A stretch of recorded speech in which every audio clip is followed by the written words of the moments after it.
Gente, eu sou o Rica Perrone, Drible TV, programa Conta Aí. Na verdade, eu não estou nem começando o programa, a gente está continuando gravando, porque a resenha já estava rolando ali com uma carninha e tal. Com o Ricardo Rocha, se deixar, nós vamos até às 5 da manhã. E eu sou o Ricardo Rocha, o contador de história. Você é um presente que ninguém conhece você, Ricardo Rocha. O contador de história, Forrest Gump. Jogou pouco, jogador mais ou menos, ganhou pouca coisa na vida, só jogou em time pequeno. Não. Ídolo. Um ídolo. Porra. Obrigado, Ricardo. Como é que você tá? Seu fã também, você é um... Não, você não é meu fã. Você não tem direito de ser meu fã. Eu sou seu fã pra caralho. Sim, mas eu sou. Tudo que você escreve, tudo que você fala, eu me baseio muito. Que isso? Com inteligência, com inteligência. E dá pra emoldurar esse trecho que eu botar rodando na minha parede? Já foi o Pantera esses dias falando bem de mim agora, porra, aí é muito ídolo falando bem. E aí? Tudo bem. Me fala uma coisa. Não sei se você pode contar aqui do Raí, de 87. Isso é verdade. Que mostra, e eu como sou um puta fã do Raí, porque, também, porra, óbvio, eu sou São Paulino, é meu ídolo. Eu também. Eu estava no Esporte de Portugal, quando eu vim para São Paulo, o Juvenal, o Leque era o advogado do clube, ele foi fazer minha contratação. E quando eu chego no São Paulo, o presidente me chama, o Juvenal, ele bate um papo comigo e fala: Ricardo, você vem aqui para dar uma qualidade também maior a essa zaga, né? Aí falou dos jogadores, né? Você vem substituir Dario Pereira e Oscar. Meu Deus do céu, que responsabilidade! Talvez tenha sido a maior dupla da história de São Paulo. É verdade. Zagueiraço. E a tua experiência é fundamental, né? E queria te perguntar uma coisa, velho. Aí falando dos jogadores que tinha aqui, falando do Raí, né? Que Raí tinha sido contratado há um ano, ainda não tinha estourado, mas ele tinha confiança, enfim. Batendo um papo comigo, ele perguntou se eu queria ser capitão do time. E eu, na mesma hora, eu falei não. Aí por que eu falei não? Por uma simples razão. Por que eu acho que deveria ser o Raí? Primeiro que eu estava chegando, e Raí tem uma coisa que me marcou na sua carreira. A primeira convocação, eu e Raí tem histórias legais juntos. Eu vou contar outra que eu não te contei ali, que tu vai dizer, caramba... Opa. Não, mas é verdade, é muito boa essa. Quando a gente foi convocado, né, a gente discutava prêmios, né? Discutia prêmios todo, e Raí tinha vindo do Botafogo de Ribeirão, ainda garoto, para a seleção, eu do Guarani. E numa dessas conversas, ela discutindo premiação, careca... Só para situar a molecada. 1987, 87. ele foi para a seleção brasileira pelo Guarani e o Raí pelo Botafogo de Ribeirão Preto. Como era... Olha o nível do futebol brasileiro. Exatamente. E você falou uma coisa nessa conversa, você falou uma coisa que eu achei legal. E é verdade, se eu assino embaixo. O Guarani estava entre as 5, talvez as 3 melhores equipes do futebol brasileiro naquela época. Naquele período ali foi espetacular. Careca, você, Evaí, Tite, João Paulo, meu Tozinho. Deus do céu. Puta time. Verdade, baita time. Então o que acontece? E ele me propôs ser o capitão do time. Eu falei: presidente, houve uma atitude do Raí que me mexeu comigo. Isso já tinha sido em 87, eu estava indo de São Paulo em 89, 2 anos depois. Aí contei a história a ele, que Raí, ali, numa das conversas que a gente estava discutindo o prêmio na seleção, ele um garoto ainda, e vindo do Botafogo, normalmente você chega tímido, mas... Primeira convocação sua e dele, né? A atitude dele foi perfeita. Ele falou: gente, discutindo se o prêmio era $1.000, $2.000, $5.000, aí tinha parado de $1.000, $1.500, $2.000, jogador, enfim. Aí Raí pediu a palavra e ele falou assim: gente, $1.000 para vocês pode ser pouco, mas para mim que vem do Botafogo de Ribeirão é muito. Eu achei aquela atitude fantástica. Na primeira convocação dele, ele já tomou uma postura. A atitude dele, eu falei: caramba, eu gostei do cara. Então a nossa amizade, ela começa muito aí, né? E essa amizade, ela é até hoje, graças a Deus. E te digo mais, tem outra coisa também que eu não te falei ali, sobre mim, Raí, e outro jogador, né? Tu sabia que o Brasil vai disputar um Pan-Americano agora, né? Uhum. 32 anos, eu acho. Depois, tu sabe que o último título Pan-Americano do Brasil é esse? O último. Cacete. Depois tu dá uma pesquisada. O último. E sabe quem estava lá? Tafarel, Ricardo Rocha e Raí, que foi campeão do mundo em 94, os 3. 3 lideranças. Né? Impressionante. Eu fiquei olhando assim umas coisas que a gente estava batendo papo, eu me recordei também dessa. Então eu e Raí, a gente tem uma história. Campeão pré-olímpico, Pan-Americano junto, depois campeão do mundo, campeão pelo São Paulo. E vocês têm uma história recente no São Paulo como dirigentes, né? Que vocês... Isso é difícil dizer, porque é um momento ruim do São Paulo. Não tem eu não vou dizer deu errado, porque durou muito pouco. É muito pouco, não foi errado. Deixa eu te falar uma coisa. Por que não foi errado? As pessoas, às vezes... Né, primeiro, que eu tenho um carinho enorme pela torcida do São Paulo. O São Paulo... É recíproco, claro. Eu vou te falar, e eu devo muito ao São Paulo. Eu joguei em muitos clubes, graças a Deus. Guarani, como você falou, um belo clube. Vasco, eu fui tricampeão do mundo jogando pelo Vasco. Mas a maior estrutura que eu peguei de time de futebol, estrutura total era o São Paulo. Quando eu saí de São Paulo e fui para o Real Madrid, o São Paulo era maior do que o Real Madrid. 1993? 91. 91. Quando a gente foi campeão brasileiro e segue aquela campeão paulista, mundial. E daí pra frente? Daí pra frente. Aquele assombro, né? Revelando jogador como. E aí o Antônio Cafu, Carlos vem pro seu lugar. Né? Eu já jogava com o Antônio Carlos. Você jogou contra? A gente. Não, joguei no mesmo. O time de campeão. O campeão de 89 contra o Bragantino era Zete, Cafu, mas só que aí houve uma mudança. O Antônio Carlos estava no time titular. Eu, Antônio Carlos e eu, Antônio, incrível, né? Eu, Antônio Carlos e o lateral esquerdo, Leonardo. Na minha cabeça, o Antônio Carlos era seu reserva, seu substituto. Não, jogamos juntos. Jogadoraço, garoto, Puta mas que pariu. Que jogador. E era Ronaldo de volante, que Tele enganou todo mundo, né? Tele botava o Ronaldão ali, mas ao mesmo tempo, quando o Léo saía, e com total liberdade que ele dava, ele desmanchava os times. Como é que era? Conta aí, como é que era o golpe tático do Tele? O Tele era o seguinte, o Tele foi muito inteligente, né? Ele é um baita treinador, né? Então, era Cafu, tá? Cafu, eu, Antônio Carlos e Leonardo. Aí era volante, era o Bernardo. Bernardão ainda? Bernardão. Rapaz, o Bernardão ainda. E Raí. Puta, né? É verdade, o Bernardão ficou até 89, 90. Aí você tinha na frente Miller, né? Toda aquela... Aí né? era foda. Aí é foda. Mas só que é o seguinte, Elivelto, que era o titular, ele teve um problema. Então, Zé Teodoro, ele entra de lateral, o Cafu jogou de ponta esquerda. Na final, porque Cafu jogava de tudo. Cafu é. E o time do Bragantino, a força dele, estava na lateral direita com o Gil Baiano, que apoiava muito, era uma potência. Então o Cafu fez aquela função com perfeição. Anulou o Gil Baiano e ainda... Impediu que o Gil Baiano subisse ainda. Não, e ainda jogou muito. Então, o São Paulo tinha uma bela equipe. O São Paulo tinha uma equipe que... E aí a sacada dele era o Ronaldão inverter com o Léo. O Ronaldão começava de volante. Aí, Léo com liberdade, Léo fazia o meio, Facão junto com o Raí as jogadas, e Ronaldão vinha para a lateral. Isso acabava com os times. Porra, Raí e Leonardo na armação, puta que pariu. E Léo, levezinho, com uma qualidade técnica. O Bernardão plantava na frente da zaga. Exatamente. Então, o Bernardão era difícil entrar, era uma zaga alta. Porra. Tu imagina, Bernardão, eu, Antônio Carlos e o... Nossa senhora. E o Ronaldão. E ainda tinha o Cafu, que também não é tão baixo. E o goleiro era só o Zete. Só o Zete. Extraordinário Zete. E nós ganhamos um paulista contra o... Nós, porque, né? Desculpa, mas eu tava lá na arquibancada, eu sou parte. Agora é incrível. Ganhamos do Corinthians, Não perdemos. Não, vamos te falar. Essa sequência que eu acho muito boa para você descobrir campeões. 89 a gente ganha o Paulista. 89 decide o título com o Vasco e perde. O brasileiro. Perde o gol do Sorato. Aí depois perde 90 pro Corinthians. Perde 90 pro Corinthians. E tu imagina, o 90 é o gol do Tupanzinho. Tu imagina, Rico. Qualquer clube você tem uma caída, né? O São Paulo era tão estruturado, 3 anos seguidos a gente foi pra final. Sim, o São Paulo, as caídas do São Paulo eram para ser terceiro, quarto, não era para ser 15º. Exatamente. Então ele decide. Não é o que é hoje, que é o São Paulo hoje vive uma queda brusca. Né? Então você imagina, a gente em 91 ganha. Aí eu estou vendido para o Real Madrid, claro. Aí não tinha como ficar. Mas aí começa aquela geração de todos os jogadores que já tinham chegado. Uma pergunta que talvez alguém não tenha te feito, porque é o Real Madrid. Mas você se arrepende de ter ido? Não. Eu tinha um sonho de jogar num grande clube, né? E vou ser sincero, aí às vezes o Real Madrid eu tinha uma paixão. O Madrid é o maior clube do mundo. Né? Eu tinha uma paixão quando se falava na Espanha, Real Madrid, como o Milan. Também poderia ter jogado. Mas historicamente, na história do futebol, o Real Madrid é o maior clube do mundo. Eu tinha eu não recordo, um time alemão, um italiano e o Real Madrid. Escolhi o Real Madrid. Espanha. Era o Milan? Não. Porque, porra, aí também você tá demais, hein? Milan, Real Madrid, era porra. Outro time, não sei, Fiorentina, enfim, era outro time. E um time alemão. Eu tive essas 3 propostas na mesa.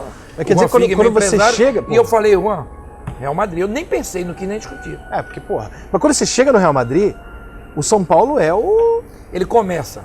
Né? Ele começa. É o momento em que o São Paulo começa a ganhar dos europeus. Exatamente. E você não tá no Real Madrid no 4-1, tá?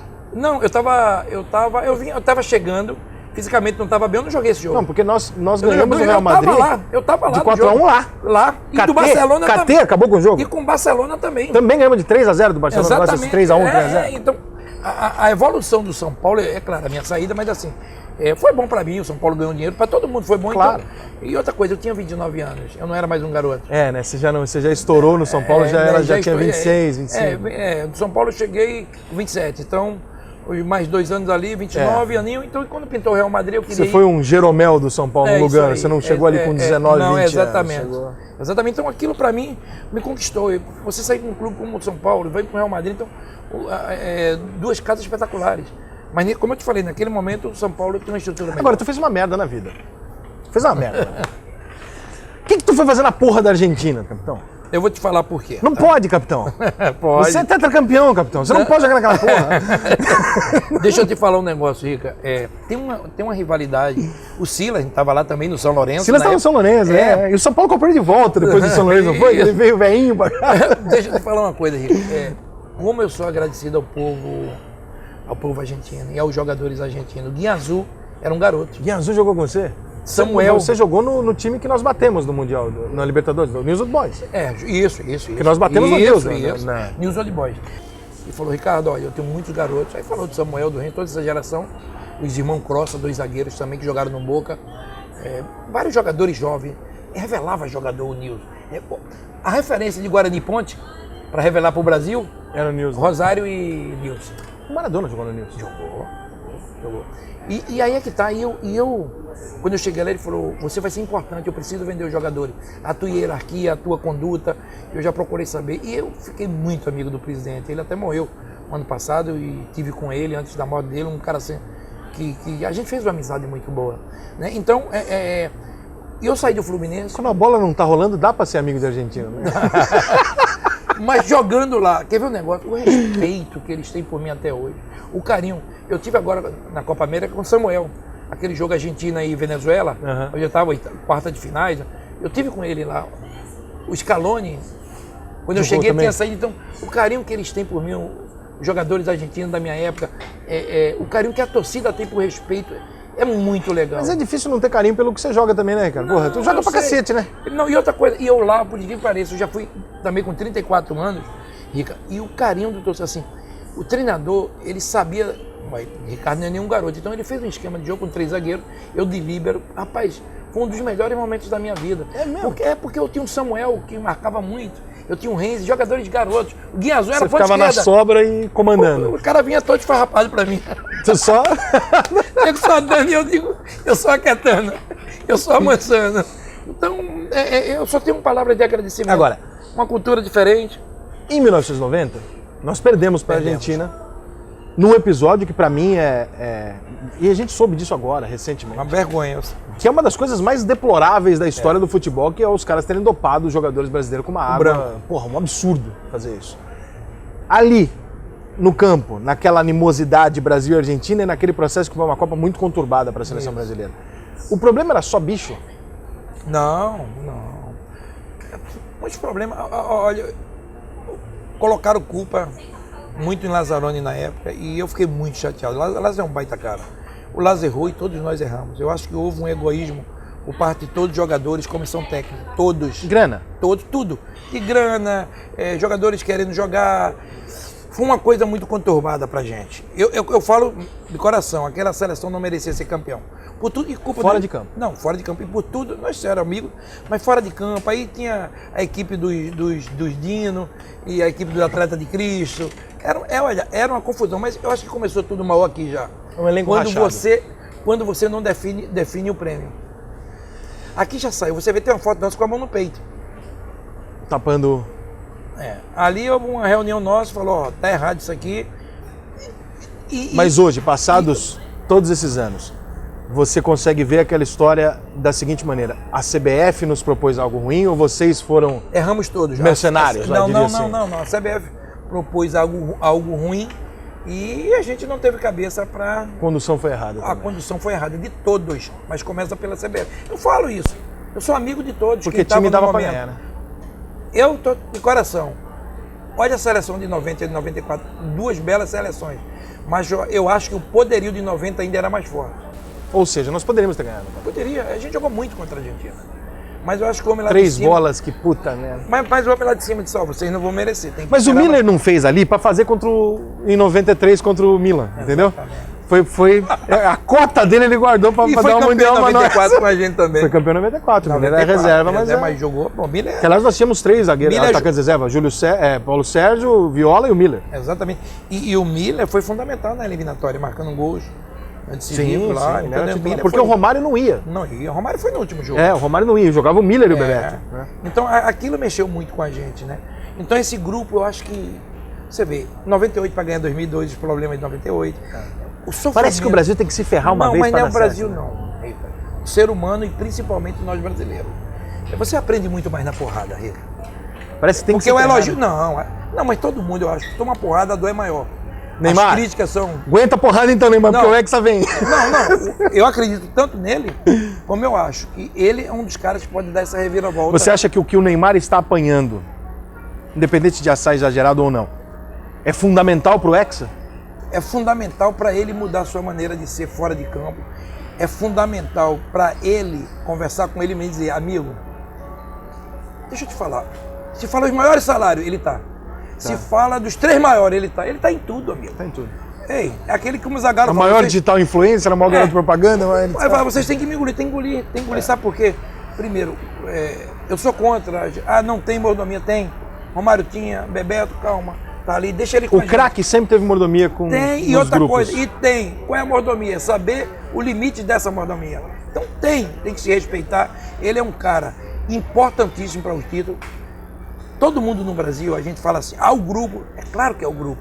Mas, Rica, tem o cara. Romário e Bebeto. Tem o cara. Rivaldo Vamos parar com esse papinho. Vamos parar com esse papo furado. Rivaldo e Ronaldo. A gente sempre tem um cara que... É a mesma coisa, o grupo do Barcelona, sim, mas tirar o Messi, corta pela metade os títulos aí. Cristiano Ronaldo. Entendeu? Então vamos parar com esse negocinho. Vamos parar de ser hipócrita. Exatamente, e colocar a carta na mesa. Então eu acho o seguinte, o problema do Neymar para mim são muitos erros em curto espaço de tempo, Rica. E erros bobos, 2 meses, né? 3 meses, exatamente, são coisas que acontecem. É o pênalti de Cavani que começa, a saída já começa, quando ele sai do Barcelona... a ida para o Paris Saint-Germain já é complicado. Eu digo que eu compreendo porque o valor é surreal. Não, Dizem que é uma coisa... E ele queria ser o melhor do mundo e prometeram a ele, amigo, até as duas Aqui você vai ser. Vamos parar de, né? Aí eu acho que ele chegou lá e viu que a camisa era leve demais. O conto da sereia não é bem essa, né? Então, mas os caras também contrataram jogadores... Uma coisa que eu gosto de dizer pro pai do Neymar, nunca tive a oportunidade de dizer pro Neymar, mas o Neymar joga num clube onde o maior jogador da história é o Raí. É verdade. Né? É verdade. O maior jogador da história do Paris Saint-Germain é o Raí. É o Raí, é verdade. Então, o que é que eu acho? Eu acho que esses problemas fora de campo, eu acho que é uma lição para ele de vida, para ele mesmo. Gente, o que é que Neymar precisa mais da vida? Dinheiro não é. Não, com certeza não é. Não é. E outra coisa... Talvez falte pro Neymar hoje o desafio pessoal, não necessariamente dele, a grana, né? E que eu acho injusto. As pessoas no Brasil falam assim... Quando falam de Neymar, eu fico horrorizado. Parece que ele é um fracassado que não ganha nada. Rica, esse garoto, ele é tricampeão paulista. Esse garoto é campeão da Libertadores. Ele ganhou tudo. E a Olimpíada que nós nunca ganhamos, ele resolveu nos pênaltis e no tempo normal. Ele ganhou tudo no Barcelona, campeão do mundo. Meu Deus, as pessoas invertem. A maior vitória do Barcelona nos últimos 10 anos foi ele que foi o protagonista? Ele. Né? Então, o que eu acho é o seguinte, aí quando... fora de campo. Não, peraí. Separa. Vamos separar. Então vamos Porque falar. O Romário, o Renato e o Edmundo também. Né? Vamos separar. Não, eu acho que as pessoas do Brasil criaram uma coisa idiota, que a imprensa tem boa parte de responsabilidade disso, que é o seguinte, ou você ganha a Copa, você não vale nada. É isso aí. Mas peraí, então o Cristiano Ronaldo e o Messi, porra. Não, você quer que eu te diga de coração? E ele tava machucado nas duas Copas, ele se fudeu fisicamente. E é como quando você fala imprensa, tem uns caras, não, a imprensa não. É sim. O que Zico foi execrado? Zico pra mim, eu vou te falar, Zico e Roberto Dinamite são antes da minha geração. Eu sou do Nordeste e passava muitos jogos no Campeonato Carioca. Sim. A gente não tinha muito poder de ir à televisão como é hoje, São Paulo, Rio não, mas passava mais Campeonato Carioca. E meus ídolos, eu falo até hoje, era Zico e Roberto. A disputa de Vasco e Flamengo. Era surreal. Na minha cabeça. Meu pai me fala a mesma coisa. Então eu não venho com essa quando vem botar a Copa do Mundo. Também tem um negócio, é um orgulho. É difícil ganhar a Copa do Mundo. Porra! E nós ganhamos, é muito. Rica, eu falo isso sempre. Não tem 400 campeões do mundo vivos. Porra, tá de sacanagem. Em 7 bilhões e meio de habitantes. Ganhar a Copa do Mundo é a glória suprema. Suprema. Né? Entendeu? Por isso que às vezes eu falo, é até legal você falar disso, que é o seguinte, você tem uma carreira do caralho em clube, você ganhou tudo.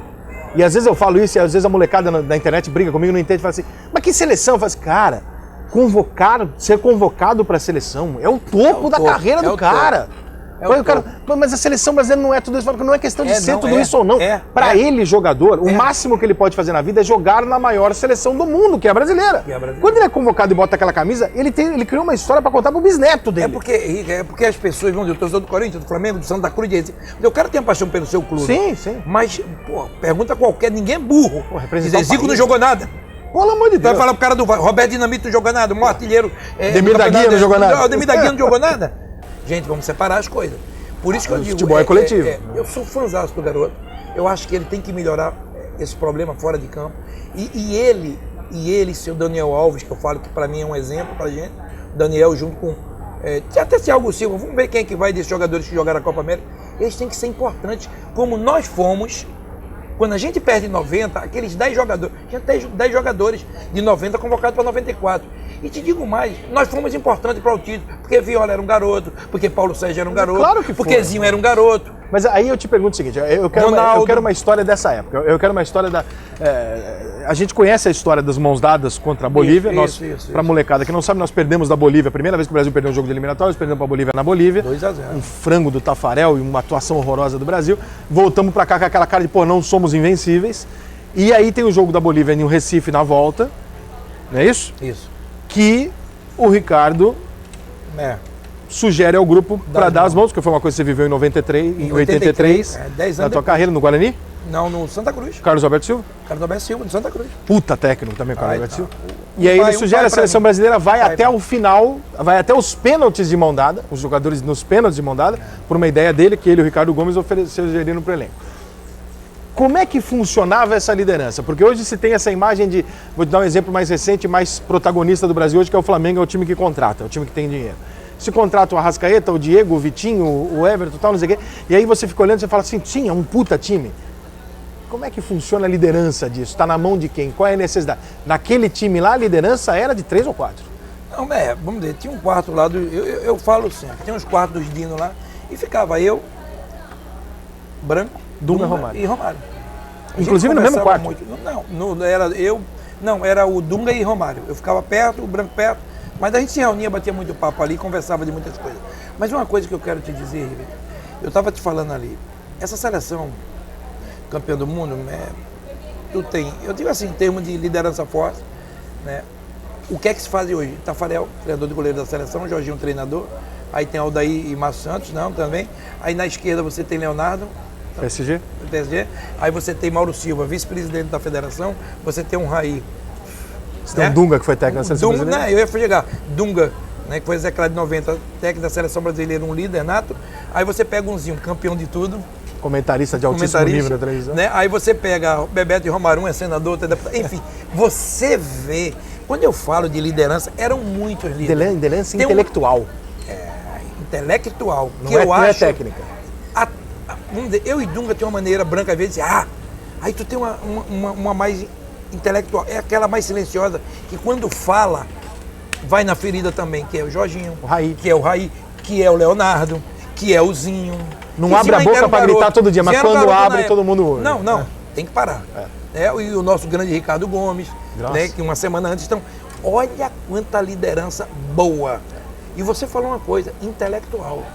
Não é só gritar e dizer, eu tenho muito essa tese. A gente estava conversando isso ali agora sem gravar, vou botar na gravação, porque eu tenho muito essa tese. Você pode pegar os grandes times campeões de qualquer época, de qualquer lugar, e você vai ver que não há um time campeão sem liderança. Não. E a liderança que eu estou dizendo não é técnica. Eu estou dizendo de liderança, você vai olhar naquele elenco e vai lá, vem cá. Acha aqui que 3, 4 caras que não são cabeça de braga, que são inteligentes, são caras capazes de chegar ali e falar, vem cá, precisamos corrigir aquele ali. Você vai achar. Eu te pergunto um negócio. Essa nova seleção, alguém sabe mais dessa seleção do que Neymar? Não, ninguém. Que é a sua terceira Copa do Mundo que vai. Alguém sabe campeão da Olimpíada, campeão da Confederação. Alguém sabe mais. Esquece aquela de falar menos, falar mais. Do que Daniel Alves? Não sabe. Então, eu sou um cara que critiquei o Daniel Alves anos e nessa Copa América, quando terminou a Copa América, a minha vontade era dar um abraço nele e falar, cara, que carreira, cara. Puta que pariu, brilhante o que você jogou aqui. Pô, você teve a dignidade de depois de uma... O que todo mundo faria no lugar do Daniel Alves? Parei. Ele falou, não parei porra nenhuma, ano que vem eu vou jogar a Copa América e vou sair campeão dessa porra. E ele falou... Porra! Não, e ele falou que ele quer ir à Copa do Mundo. Então, ele é um cara que se cuida bastante. Então, esse tipo de jogador tá morrendo. Tá morrendo. Esse tipo de... A personalidade tá morrendo. Eu vejo... Às vezes, virou um caminhão de japonês. Exatamente. Eu vejo as contratações em alguns clubes e é aquela coisa meia linha. Não tem aquele... Como é que se diz? Um maluco beleza que eu digo. Que é o menino do Palmeiras, o... Felipe Melo, né? Quem não gosta de um Felipe Melo no elenco? Porra, Felipe Melo é meu maluco, beleza. No meu time, eu digo, vem aqui, menino, fica aqui comigo. Jogava fácil. Mole. Não é pelas atitudes só, mas é aquela vontade de ganhar. Não aceita a derrota, né? Exatamente. Davi Luiz, que a gente falava ali dentro, com todos os defeitos, o cara não aceita. Mas um cara desse incendeia o grupo. Incendeia o grupo, porque o Palmeiras estava perdendo 2-0, foi lá meter um gol de cabeça, vou lá buscar o empate. Então, ele causou a reação. Né? O Dunga tinha isso. O Dunga tinha isso. O Dunga tinha isso dentro de campo. Você já teve uma conversa com o Dunga pós-seleção brasileira, ele como técnico? O que ele te diz? Como é que é essa... Ele consulta? Ou o Dunga fala que ficou muito magoado? Não, porque a relação dele com a imprensa é uma coisa... Não, é ruim. Eu falo isso pra ele, eu acho que não tem jeito, eu acho que tem coisa, eu converso muito com ele, velho, não guarda mágoa. Dunga é um cara... Eu adoro o Dunga, cara, ele foi capitão do Tetra. Eu vou te falar um negócio, velho. Como eu te falo, essa geração eu adoro todos, são meus amigos. A gente fez agora 25 anos, tivemos uma reunião, eu, ele, Jorginho, todo mundo. A gente fica muito tempo sem se ver às vezes, mas quando se vê, é aquela irmandade, aquele carinho, porque cada um tem sua vida. E outra coisa, sofremos junto, perdemos junto, aí era Dunga, ganhamos junto. Então, o Dunga é um cara, rapaz, Dunga tem um coração. Gente, me conta uma história boa do Dunga. Dunga, não, a boa que... Porque você estava no massacre de 90? Tava. Da sacanagem da era Dunga? Tava, que se jogou tudo na bunda de um cara só. Você tava? Tava, e outra coisa. E tava na consagração. E não é isso. Veio tudo aquilo, mas estourou na gente também. Claro. Eu morava no Brasil, eu jogava no Brasil, eu jogava no São Paulo. Eu ia pro restaurante com a minha família, e meus filhos pequenos, e pessoas juntos aí. Não estava falando de futebol, mas quando me via, os caras falavam bando de mercenário, vagabundo, e eu escutei muito isso no Brasil. Duro. No restaurante, e às vezes tu queria levantar para dar uma porrada, mas tu tem que se controlar, tu tava com meus teus filhos ali. Mas se é outro maluco, dava porrada mesmo, porque aquelas pessoas mereciam, pela falta de educação, alto da maneira de falar. Sim. E eu escutava... Se chamar alguém de mercenário, você está acusando a pessoa de uma coisa. Né? Então eu escutava aquilo, aquilo me doía. E a gente sofreu. Na realidade, uma passagem boa para você também, que na sua entrevista é o seguinte, que a CBF também, por tudo que aconteceu em 90, proibiu da gente ir para a Copa. Ninguém me falou, mas eu tô te falando, a CBF falou, esses caras não voltam mais. Sabe por quê, Rica? Quem assumiu? 94? 90. Aí a Acaba 90. Acaba 90, eles falam que vocês não mais. Não é que não falou, Rica. Não foi convocado ninguém mais. Um ano sem ser convocado. Não é normal. Nem no 7x1 aconteceu isso? Não. Porque o time do 7x1 foi convocado de novo, várias vezes. Por quê? Porque era Dunga. Depois de 7x1 assumiu Dunga. E Dunga viu o que ele passou. Ele não quis botar a culpa nesse garoto. Houve erros, mas tinha Neymar, tinha uma geração jovem. Com a gente não aconteceu isso. Então você acha que o Dunga usa o que aconteceu com ele como escola para manter os meninos... Além da qualidade de jogadores, ele falou, eu sei o que eu sofri. Não vamos massacrar ninguém. Não vamos massacrar ninguém. Dunga é um cara inteligente. Então, quer dizer, isso é o que eu penso. Nunca falei, mas eu tenho certeza que ele pensou isso. Então a gente ficou um ano sem ser convocado. Aí a gente é convocado em 91, final já, depois com o Falcão. Falcão ficou, acho que 10 jogos sem ganhar um jogo. Houve uma pressão. Quem voltou para a seleção? Tafarel, Mazinho, eu, Renato Gaúcho. Aí a gente volta a ser convocado. Aí a gente é vice-campeão. Em 91. Lá no Chile. A gente é vice-campeão. Então os caras disseram, opa, a coisa deu uma melhorada aqui. Deu uma melhorada. Os caras vieram, aí começaram a vir. Aí saiu o Falcão, veio o Parreira e veio e chegou até 10 jogadores de 90. Então a gente sofreu muito. Aquilo ali era uma dor que a gente tinha assim. E outra coisa, Rica, a gente perdeu de 1-0. Você era garoto, jogando muito. Muito. A gente arrasou a Argentina. O Miller teve 2 bolas. A gente deu 3 bolas na trave, a gente arrasou a Argentina. O quê? Os 43 que o Miller teve um gol? Também. Mas ali não era Miller todos. Eu acho que todos ali. A gente perdeu muito gol. Dói até hoje o lance do Miller. Dói do Canija. Dói até hoje. Né? Então, essas coisas que aconteceu com a gente, eu falo, Rica, eu tô te falando, de coração. Eu vivi o 90 e vivi o 7x1. Foi o pior jogo da sua vida? Não. Foi o maior jogo que eu vi o Brasil jogar. O pior jogo porque a gente perdeu. Não, então, Brasil e Argentina foi o pior jogo da sua vida? Não. Não. A gente jogou muito. Qual foi a pior noite da sua vida? Que você chegou em casa e não dormiu? Tem algumas assim, mas uma noite que eu fiquei mal. Tu vai rir, né? São Paulo e Guarani. Eu tava no Guarani, naquele gol do Careca. Final do jogo. Gol do Carecone? Quem mandou tocar a porra do hino antes de acabar o jogo? Mas aí, independente disso, quando o cara tá iluminado, olha onde o Careca tava. Não, e tem uma coisa bizarra naquele lance. O Careca aberto na esquerda e quem desvia de cabeça é o Pita, que nunca ganhou a bola de cabeça na vida. Mas a bola, quando ele toca de cabeça, ele encontra Careca. De costa, quando a coisa não tem jeito. Não tem jeito. Não tem jeito. Quando é passeio, é passeio. Quando é passeio, ele de perna esquerda. Então. Vou reconhecer. Eu queria você como São Paulino. Vou reconhecer. Mas assim. Um bom perdedor. Vou reconhecer que houve, tá? Vocês foram o Aragão ali. Teve um pênaltizinho ali no João Paulo ali. Não. Escandaloso. Pênaltizinho ali no João Paulo que fizeram que não vimos ali. Não tinha. Mas o São Paulo, eu digo mais, você, garoto, tinha o quê? 11 aninhos naquela época? Não, 86 para 87 eu tinha 7, 8 anos. Não. Tinha 7, 8 anos, eu era criança. Eu me lembro do meu pai me levar no Morumbi 2h30 da manhã para o São Paulo chegar de ônibus. Eu vou te falar, de coração. Para mim, uma das maiores decisões de todos os tempos. Para mim, a maior dos brasileiros até hoje. Nunca houve uma final igual aquela. Duas equipassos. Tinha loucura. João Paulo, Evaí. Tite jogava no Guarani. Eu. O Timão, aí do outro lado, Careca, Miller, meu Ciro.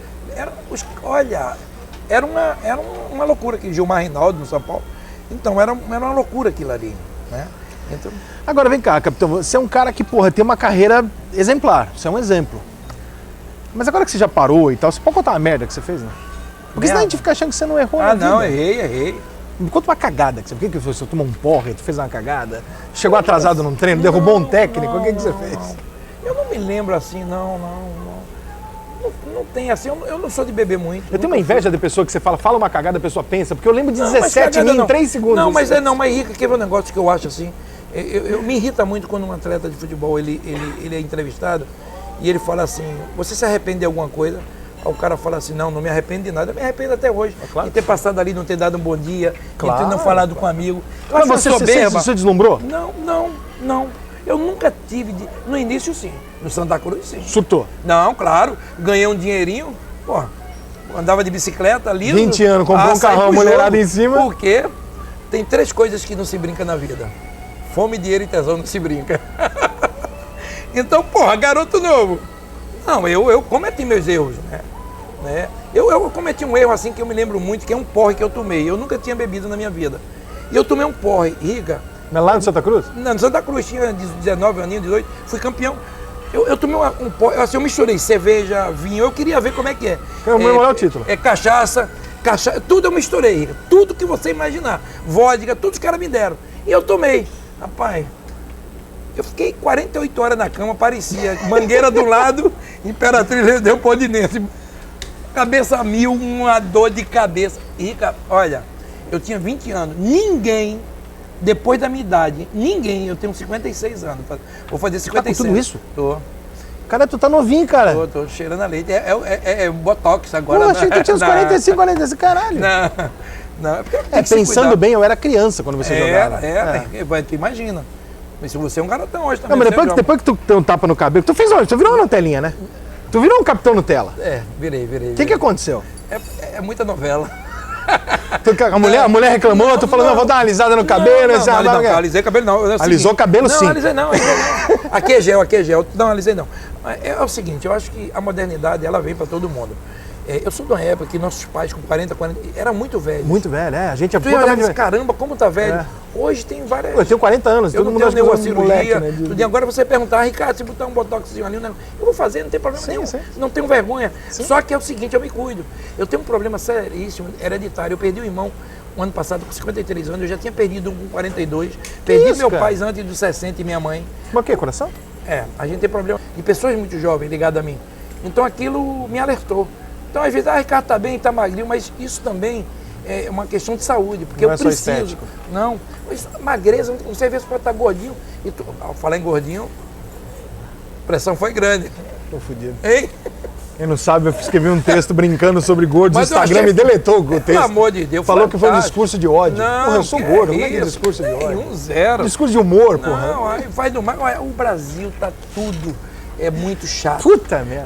Aí tu fala de Lula porque tu é esquerdista. Aí tu fala de Bolsonaro que meu Deus, tu não pode falar de nada. Os caras na minha fala cabeça chata, Lampião, tudinho, as coisas. Hoje saiu a notícia de que é possível que os jogos sejam interrompidos se a torcida chamar o jogador de viado. Mas e aí? E aí, como é que faz? Como é que vai fazer? Porque aí tudo bem. Aí chamou o nego de macaco, para também? É. Chamou o gordo de gordo, chamou o juiz de filho da... Vai parar Tá tudo? errado, Porque tá errado. vai parar um, vão começar todos... Tá errado, porque Vai ser uma claro, loucura isso. Como é que vai nós ter vamos parar. fazer? Não vai ter que parar. Vai ser uma Se loucura. tem uma democracia, a democracia é para todo Vai mundo. ser uma loucura isso. Não é pro nordestino, não é pro negro, não é pro índio, não é para todos nós. Entendeu? Isso é uma loucura. Então, era tudo mais saudável, as brincadeiras. Hoje você se policia. Eu fico, caramba, o que os caras falavam de mim? Eu falava, meu Deus, eu tava milionário hoje. Os caras, porque era brincadeira. Você processar todo mundo, tava milionário. Aí era uma brincadeira que eu levava, eu falei, caramba. Tu acha, você é dessa turma que acha que realmente estão exagerando? Então, Estão exagerando. Né? e tem gente aproveitando disso. Tem gente sendo eleito. Tem. Você, Rica, você aí, falou do gordinho, porra, tão carinhosa, alegre. Pô, eu li aquilo, eu ri, eu falei, caramba. E você, eu tô te falando, eu te acompanho tudo que tu escreve. Então, os textos, não, mas é verdade. Os textos inteligentes, bem colocados, eu falei, caramba, meu Deus do céu. Pelé antigamente, aí fala negão. Seria hoje. Problema, eu falei com o Carlos Alberto Silva, né? Carlos Alberto Torres, né? O nosso grande capítulo que faleceu há 3 anos. Ele fala, por que a gente brincava com o Pelé? Como seria hoje? Estão fodidos. Estão fodidos os caras, né? Aquela coisa meia dura, meia robô. Pô, imagina o que vocês não faziam com o Bernardão.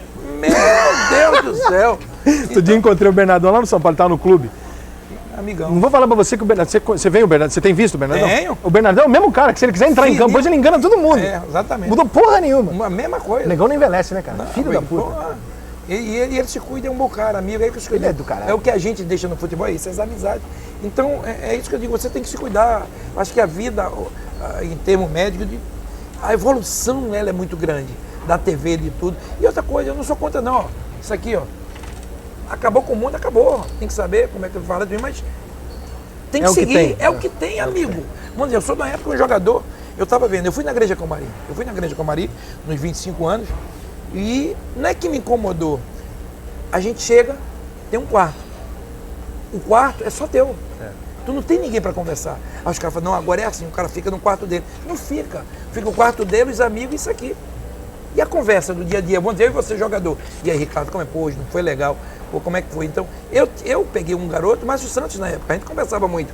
Quando eu machuquei, eu juro a você, de coração, porque o Aldair já tinha jogado a Copa de 90, já tinha ido, eu me vesti no Márcio Santos. O que eu gritava com o Márcio Santos na beira do campo, falava com ele, velho, desculpa aí, mas eu quero teu bem. Aí ele, porra, beleza, Ricardo. Então, um cara que escutava. Então, eu digo, não vou jogar, mas eu vou tentar ajudar esse cara da melhor maneira possível. E a gente ficava no mesmo quarto.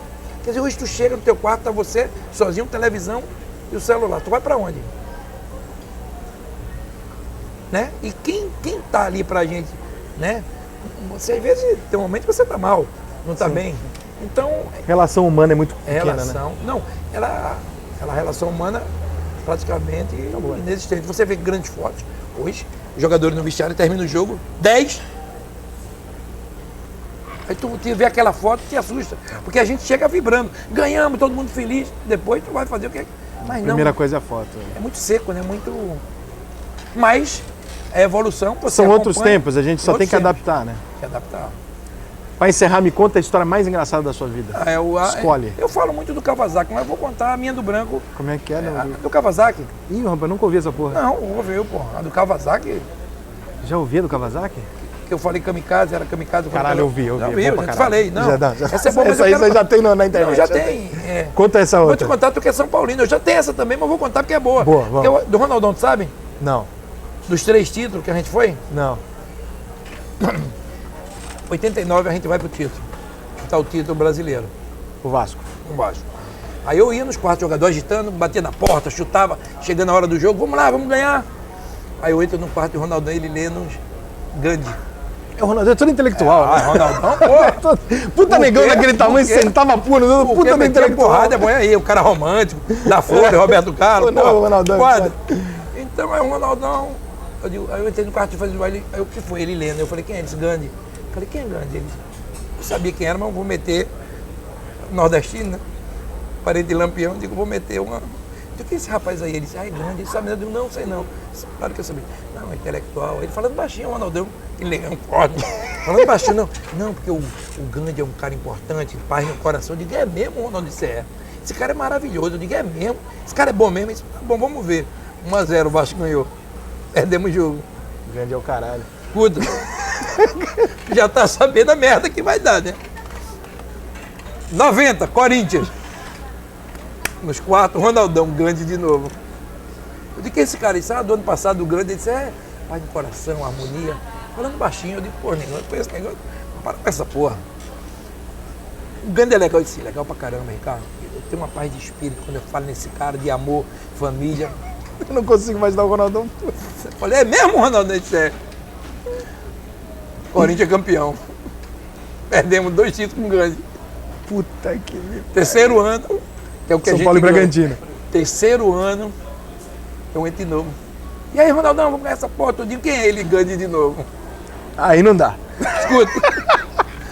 Aí eu entro, eu digo, quem é esse rapaz aí? Ele disse, Gandhi, eu disse, é aquele dos 2 anos subsequentes, do vice. Ele, paz no coração. Eu digo, pai, nada. Mas Ó, puta que te vaza pariu. com vai te fuder. Grande não dá uma volta olímpica. Eu vou te mostrar aqui a literatura de cordel. Tá aqui, Lampião, facada na barriga, cabeça cortada. Depois a gente conversa, amigo.